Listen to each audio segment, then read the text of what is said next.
Déjeme en estos momentos enlazarme con el ingeniero Gerardo Castilleja, corresponsal del Executive Intelligence Review, para hablar de los momentos difíciles o tal vez complicados que se viven en torno a las fuerzas militares, tanto en México como en Estados Unidos, porque también en Estados Unidos hay situaciones que comentar. Ingeniero, gracias por su paciencia. ¿Cómo le va? Buenas tardes. ¿Qué tal? Buenos días. Hay mucho que hay que comentar y esto que dices me parece muy apropiado, Vicente, porque sí, tenemos reacomodos y particularmente lo que acaba de hacer Trump de despedir al secretario de Defensa, a Esper, que bueno, en voces de militares autorizados como el propio exsecretario de Defensa de Alemania, Willy Wilmer, él dijo, sin pelos en la lengua, dijo, esto que hizo Trump de quitar a Esper es para evitar un golpe militar. Y no lo está diciendo cualquier militar, lo está diciendo un militar de experiencia. Y ahora lo que vemos es que en la primera presentación que tuvo el nuevo secretario de Defensa de los Estados Unidos, el general Miller, bueno, lo que anunció es que se van a retirar tropas de Afganistán. Y esto que está lográndose ya es debido precisamente a que se está quitando del Pentágono a un sector que se había opuesto. Durante 4 años, Trump ha estado forcejeando con un aparato militar que quiere quedarse en Afganistán y en Irak y en muchos otros lugares. Entonces tenemos que aquí hay un cambio que está ocurriendo porque el propio secretario, el nuevo secretario Miller, está diciendo, pues miren, el pueblo norteamericano es un pueblo que no es un pueblo de guerras perpetuas. Nosotros, eso va en contra del propósito de los padres fundadores de esta nación. Entonces, hay que recordar, si uno pone en el YouTube, Vicente, pone ahí en el YouTube Eisenhower Military Industrial Complex y le va a aparecer un video donde en 1961 el general Eisenhower, héroe de la Segunda Guerra Mundial, dice claramente, tengan cuidado de que este complejo militar industrial no se apodere de los Estados Unidos. Y lo que tenemos es que este complejo militar industrial, pues sí se ha apoderado de los Estados Unidos, en gran medida porque es uno de los negocios más grandes que hay en el mundo, y que pues el hecho mismo de quedarse las tropas, pues significa, es escandaloso, ¿no? Porque las guerras en gran parte son privadas. Los que habituallan al ejército son empresas privadas. Los que fabrican las armas son empresas privadas. Los que hacen los uniformes. Todo es un conglomerado de intereses privados.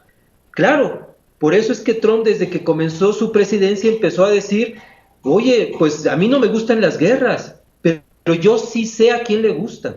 Le gusta a este complejo militar industrial. A él sí le gusta. Entonces, ¿por qué? Pues porque fabrican bombas, fabrican armas. Yo publiqué hace unos días un Twitter diciendo, con 5 aviones F-35, cada uno de 90 a 100 millones de dólares cada avión, son los que vende Estados Unidos.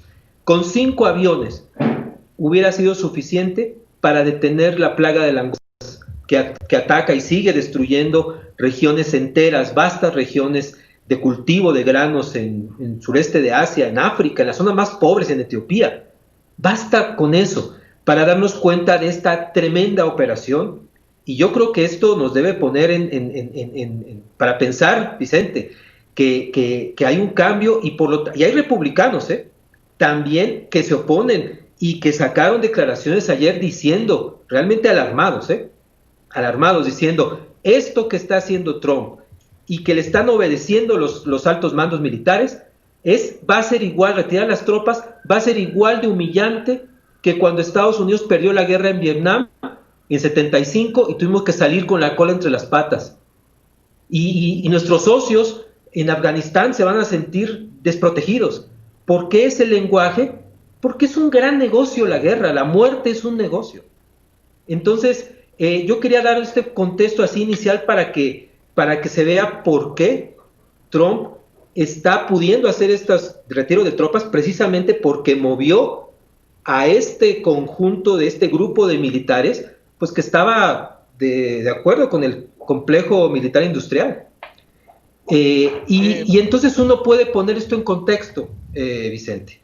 ¿Por qué entonces ha habido toda esta pues discusión tan grande de que ya se tiene que dar por sentado de que se perdió las elecciones, de que todos los recibimientos, los reconocimientos que ha recibido Biden eliminan la necesidad de hacer de cualquier clarificación de los votos, porque pues ya es un hecho que ganó y hasta el propio consejero de seguridad de Trump, O'Brien, dijo, pues esto ya se coció, este arroz ya se coció, porque tenemos a una elección que ya está hecha. No, ayer hubo una conferencia de prensa entre Sidney Powell y Giuliani y presentaron 9 puntos de precisamente de los grandes problemas que tuvo la elección, la falta de transparencia. Ahora, hay juramentaciones, testimonios juramentados. O sea, los testigos que van saben que si mienten, pueden ir a la cárcel por décadas,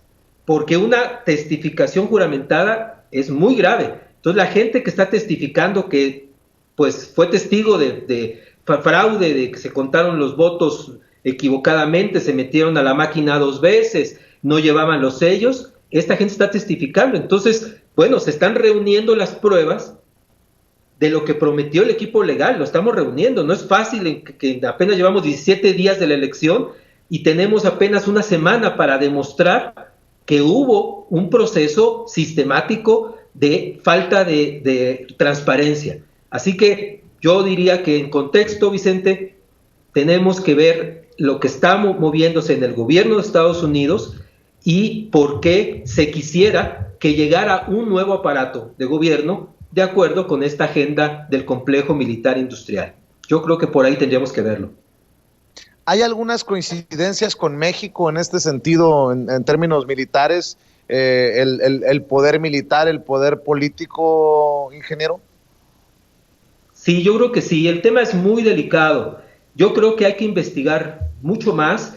No me atrevería a hacer una formulación en este momento, pero lo que sí queremos que no se pierda de vista. El proceso que ha habido para destruir a las Fuerzas Armadas de América Latina es un proceso que comenzó con George Bush padre. De hecho, un libro muy leído en las Fuerzas Armadas mexicanas, que se llama El complot para eliminar a las Fuerzas Armadas de América Latina, lo editó nuestra agrupación. Voy a poner el vínculo en mi Twitter para los que gusten, donde mostramos que hay un plan para ir reduciendo las Fuerzas Armadas como un plan básicamente de sometimiento y de control. Entonces, no hay que desconectar nunca que los prolegalizadores de drogas en el mundo, como George Soros, ¿verdad?, son ampliamente conocidos por estar también vinculados a los fraudes electorales. Se vio y se ve ahora con las máquinas electorales que sucede que la compañía Dominion Voting pues es de un socio de Soros, un socio importante, Sir Mark Malloch, que es el dueño del software que se usó para las máquinas de votación en los Estados Unidos, software que está demostrando que pues se puede hackear, o que incluso está hecho para facilitar una transferencia de votos. Esto es público, no estamos inventando nada. La empresa Smartmatic, que es la que hizo el software para la compañía Dominion, pues es la que está diciendo, pues están en los tribunales, porque ese software es tan manipulable si supuestamente debe ser lo más seguro de las máquinas de votación. Entonces, estamos hablando de un conglomerado de intereses financieros, junto con un complejo militar industrial que se nutre de todas estas guerras y que son los que están oponiéndose a cualquier cambio que haya, desde sacar las tropas hasta permitir que haya un cambio en la orientación económica de los Estados Unidos y por supuesto del mundo. Yo lo pongo en consideración y por supuesto sé que la relación militar entre México y Estados Unidos tiene que ser una cooperación muy amplia. Tenemos problemas grandes comunes, una frontera muy grande, transitada por narcotráfico, que convierte a una de las zonas más difíciles y por lo tanto es indispensable la comunicación. Yo creo, ese es mi particular punto de vista, Vicente, que se van a entender bien este nuevo equipo militar en los Estados Unidos por esta orientación que ellos tienen de no más guerras, de buscar que haya cooperación, ¿no? Que regresen los Estados Unidos a lo que originalmente fueron concebidos, una nación industrial que provee a las demás naciones, ¿verdad?, los medios para poder comenzar sus propios procesos de industria y desarrollo, ¿verdad?, y que esto se mantenga a través de una cooperación que debe existir y que ha pasado por muchos problemas, muchos. Una mención final, me parece muy adecuado que el propio gobierno mexicano esté hablando de que con Obama pues se llevó a cabo una de las operaciones más sucias que ha habido, que fue la operación Rápido y Furioso, donde el Departamento de Justicia pues le dio armas al narco mexicano. Y esto pues si no es escandaloso, no sé qué es escandaloso entonces. Se las dio con el supuesto plan de rastrear dónde iban las armas. Armas de grado militar, no armas que se compran en una armería de la esquina en los Estados Unidos. ¿Por qué? Pues porque, y bueno, hay acusaciones de que Obama facilitó no solamente el narco, sino también que él facilitó a las acusaciones del general Flynn, por ejemplo, que estaba del lado de Al-Qaeda, que estaban financiando a los terroristas. Son acusaciones graves. Por lo tanto, creo que esto es un momento muy importante poner las antenas muy bien puestas. Me agrada mucho saber que el secretario de Defensa mexicano está poniendo también en claro la lealtad al presidente. Necesitamos trabajar juntos y saber que México puede, ¿verdad?, junto con sus Fuerzas Armadas, salir adelante como la república que nuestros padres fundadores quisieron que fuéramos, ¿no? Hidalgo, Morelos y todos los demás, Juárez, querían que fuéramos una república. Bueno, hay que cumplir ese deseo histórico y para eso pues creo yo que los patriotas somos mucho más que los que no quieren a México. Ese sería mi comentario. Disculpa la extensión. Oye, ingeniero, nada más antes de que te despidas, ¿y de aquí para dónde? Donald Trump sigue sin conceder. Por un lado hay algunos que dicen que se le están acabando las opciones legales. Todo parecería indicar que va para largo esto. Algunos señalan que hay una estrategia de Donald Trump para evitar que se certifique las elecciones. Seguimos oficialmente sin un presidente electo en Estados Unidos. Eso es cierto, no hay presidente. El colegio electoral no ha determinado. Y es cierto que la próxima semana se cumple el plazo para certificar los resultados. Eso es cierto. Que todo indica que los plazos sí se van a cumplir, o se deben de cumplir, para no añadirle más irregularidades a esta elección. Ahora, hay que reconocer, el equipo de Sidney Powell está haciendo un trabajo realmente impecable. Las argumentaciones, yo empecé a ver las argumentaciones legales, son contundentes. Claro, apenas se están empezando a mostrar pruebas. La elección fue apenas hace 17 días. Entonces, reunir el volumen de pruebas no es sencillo. Pues hay que nada más considerar que para cuando Gore estaba mostrando que había habido, Albert Gore, allá por el 2000, estaba tratando de probar que se le hizo fraude en Florida, tardaron 34 días para recolectar la información de un solo estado. Y estamos hablando, aquí hay estados complicados, Michigan, Wisconsin, Pensilvania, con todo tipo de complicaciones. ¿Se le puede confiar a una persona? Esperemos que se cumplan los plazos, a pesar del trabajo enorme, y que pues se demuestren las pruebas, ¿no? Se demuestren las pruebas. ¿Pero se le puede confiar a una persona como Sidney Powell que acusa a Hugo Chávez de conspiración? Hugo Chávez, que murió en el 2013, no lo digo yo, ahí están los audios, ahí están las imágenes, ingeniero. Sí, fue el 9º punto que pusieron en la conferencia de prensa. Creo, a mí también me parece que se exageró. Ella estaba diciendo que el software, ¿verdad?, que se utilizó ya se venía utilizando desde tiempos de Chávez, ¿verdad? Y que el financiamiento pudo haber venido por ahí también. Ahora, que se investigue. Yo lo que creo es que cualquier elección, Vicente, que tiene esos rasgos de no haber sido legal, bueno, pues si no hay nada que temer, pues que se abran los votos. Y si las máquinas de votación resulta que no son confiables, pues se cuentan las papeletas. Yo creo que eso es lo que cualquier nación democrática o que presuma ser democrática tendría que hacer, y todos deben de colaborar, que se abra. Y si requiere extender los plazos, yo creo que legalmente la Constitución norteamericana, bueno, no estoy seguro si se permita la ampliación de plazos, pero que se cumpla por ahora en el plazo fijado, que presenten pruebas y que el votante norteamericano quede satisfecho, porque lo que se está viviendo en el mundo no es una situación ordinaria, lo hemos dicho en tu programa, te agradezco que se pueda aquí insistir. Estamos viviendo tiempos absolutamente extraordinarios, con una pandemia que no va a resolverse pronto, con una deuda de 2,000 billones, dicen los estadounidenses, 2 trillones de dólares de deuda impagable en bancarrota de los grandes grupos financieros. Eso le pone una presión tremenda a toda la economía, donde los bancos quieren más rescates y que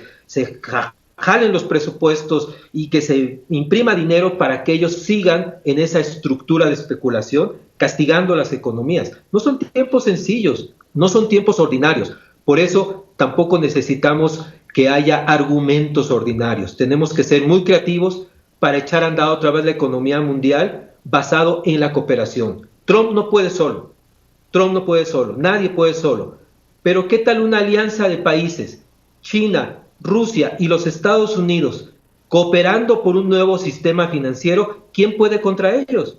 ¿Qué grupo de intereses o de bancos pueden contra 3 potencias como Rusia, China y los Estados Unidos? Ahí sí podrían estos presidentes, si cooperan, darle un viraje y darle al mundo una esperanza de que se pueden corregir todos estos errores en la economía, en todo lo que se ha venido equivocándose este sistema que pues está claramente desfalleciendo. Ingeniero, ¿por qué no cerramos invitando a la gente para que los lea y para que los comparta?